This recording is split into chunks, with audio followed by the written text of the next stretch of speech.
Organizations like Amazon, can have devices in your home that can understand whether you're at risk of depression or Alzheimer or Parkinson. And that totally reframes the value equation of how you think about how you interact with Amazon and who Amazon is and the role they play in your daily life. Also, I think it lowers the barrier for people to be comfortable with sharing or oversharing data, right? So it raises all sorts of questions.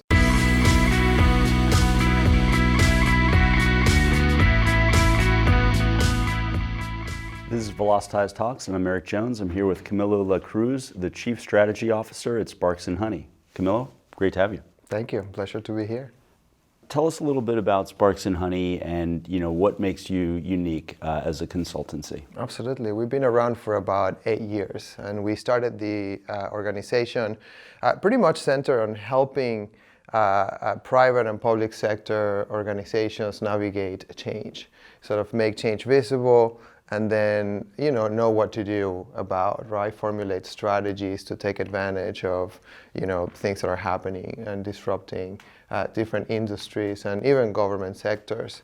From the beginning, we realized that we needed a few tools that were not available to us at the time anywhere.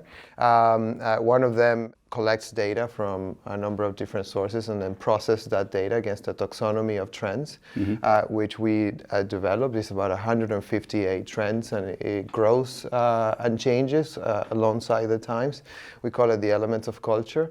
So that taxonomy allows us to normalize data coming from fast and slow culture, so from memes and social media conversations and trending topics across different platforms, reviews, top music, videos, so on and so forth, all the way to slow culture. So academic research and patents and VC funding, so on and so forth. So bringing all of that together with a common taxonomy allows you to really quickly identify areas of change and define sort of the world around us in a way that makes it pretty useful to drive strategy across communication in the here and now, product development in the next 3 to 5 years, and bigger vision corporate strategy 5+ years ahead. So from doing that work, what are some of the things, the trends in either society or culture that have you the most excited about?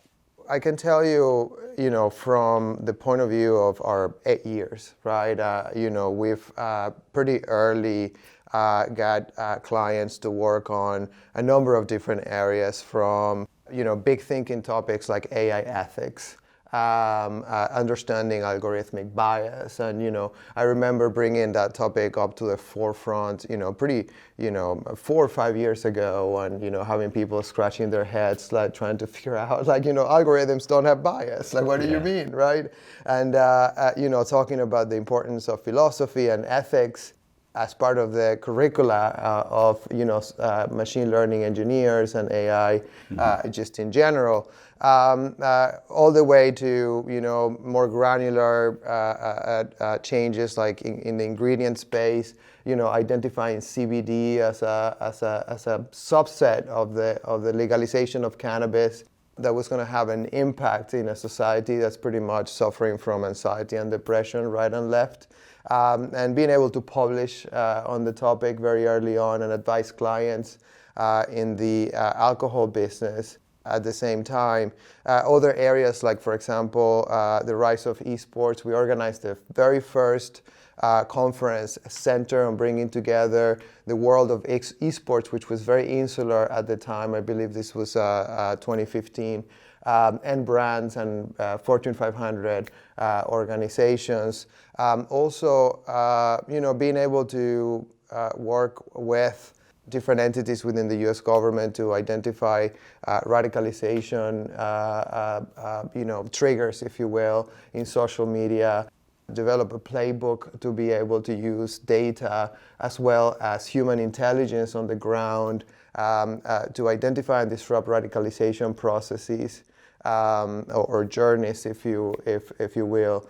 So that's a little bit of the past, right? In terms of some recent work that we've done over our short life as an organization. We're still relatively young at 8 years.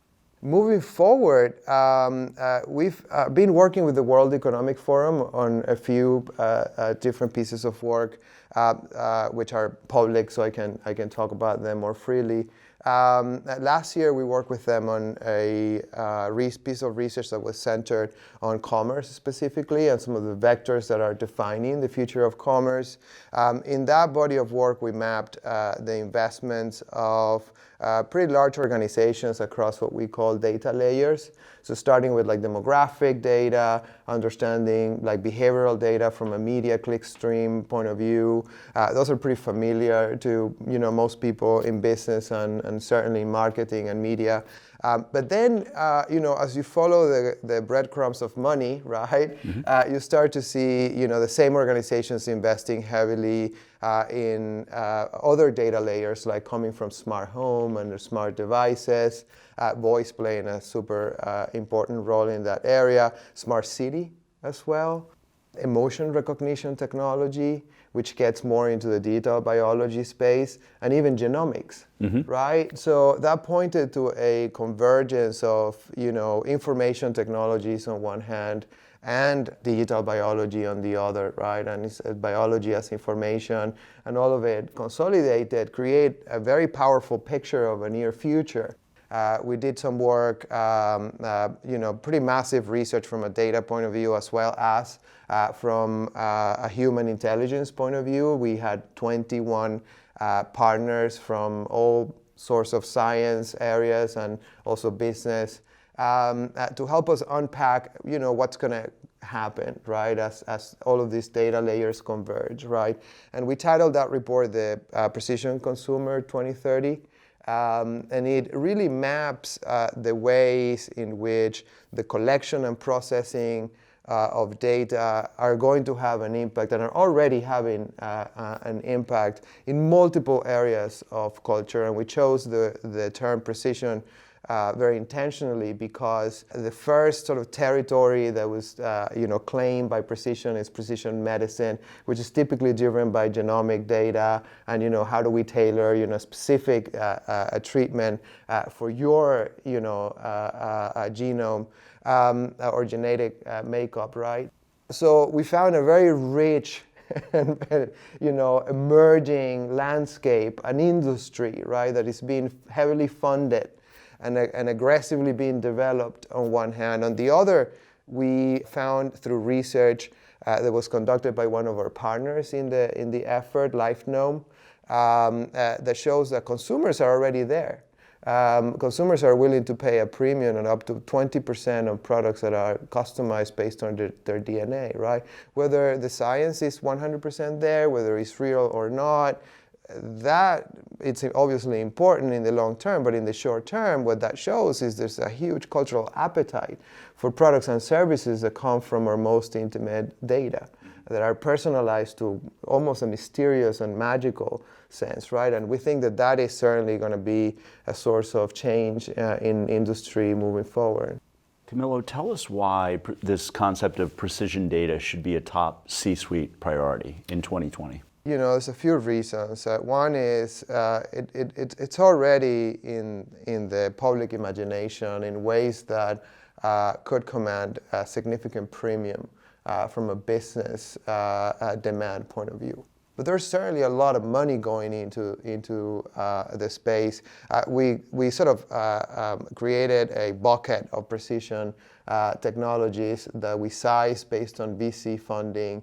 And over the last 3 years, that number is about $1.1 trillion. So there's significant money going into the space that's going to take what you think is data and what you think is personalization is going to be elevated significantly from the point of view of sophistication. One of our advisory board members, who was a contributor to the report, Victor Penev, he put it simply like biology is the technology of the 21st century, right? So that implies, new capabilities. And we think that the C-suite needs to be acutely aware of the fact that new data sets entering the personalization, the product development, the service design space are going to push a lot of industries into the health and wellness area. And if you're not walking in with your eyes wide open, you are going to miss opportunities.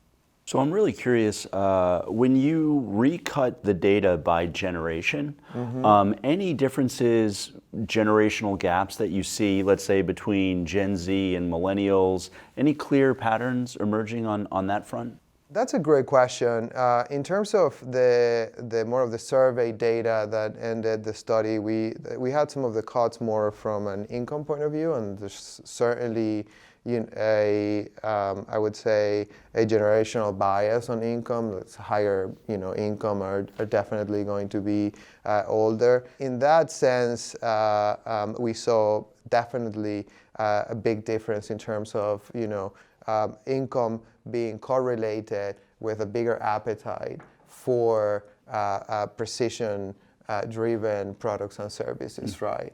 And there's a whole, trend behind it that we call life extension, and it's, as a society and as a culture, in certain areas of the culture, we're obsessed with not just wellness, and staying well, which is great, but also with the possibility of extending our lifespans, right? And that we think is a big motivator for people to be interested in this space.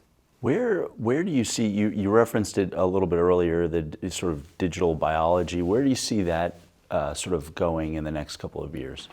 I think we need a bigger, better definition of digital biology, right? And in our research, we found that there's a lot of technology and money and development and energy from very smart people going into areas like emotion recognition technology, right? And recognizing our emotions become a really important part of, like reading our biology to an extent, right? And there's some thinkers out there, like Yuval Harari says that we are biochemical algorithms, right? So imagine like if all we are biochemical algorithms, then if you have technology that can read that algorithm, could that technology also write the algorithm, right? Meaning make you feel, make you cry on demand, right? The other areas that we've seen are like, for example, biometric is a space that's growing significantly. Sound recognition is a space that's growing significantly. Voice, as I referenced earlier, is also a space where if you map the volume of patents, which we did for our previous report with the World Economic Forum, we looked at about 3 years worth of patents from over 2,000 different organizations in the space of voice tech. You see a whole big cluster of patents that are centered in decoding our voice for the purposes of understanding who we are. For example, the work of Rita Singh at Cornell University can take a snippet of your voice, process through an algorithm and tell that you are 5'10", that you are probably 40-something, that you are probably tired, that you are so on and so forth, right? And it's fascinating that we can take all of that data, right, and bring it into processing environments where we can make sense of the world in ways that are really magical. Wow. One of the questions we love asking our guests is a book that you'd like to recommend to our viewers. Kai-Fu just published earlier in the year, AI Superpowers. I think it's a must read. He was the head of Google in China. He also worked in the US. You're probably familiar. Yeah. I know the famous Balmer story with Kai-Fu Lee. Yes, yeah. So then I mean, it's a great read for a number of reasons. It unpacks, I think, very nicely the differences between the EU, US, and China, how they're approaching the AI opportunity or threat, depending on how you read it. It also unpacks the work culture in China in a way that's very, that illuminates cultural differences, even underneath the whole AI conversation. And then it has a twist. And that's the part that really got to me personally. And I'm not gonna spoil the book if people haven't read it. But if you find the twist and you want to talk about it, you know where to find me, and we can grab coffee and talk about it. That's fantastic. Thanks, Camilo. My pleasure. That was Camilo La Cruz, the Chief Strategy Officer at Sparks and Honey.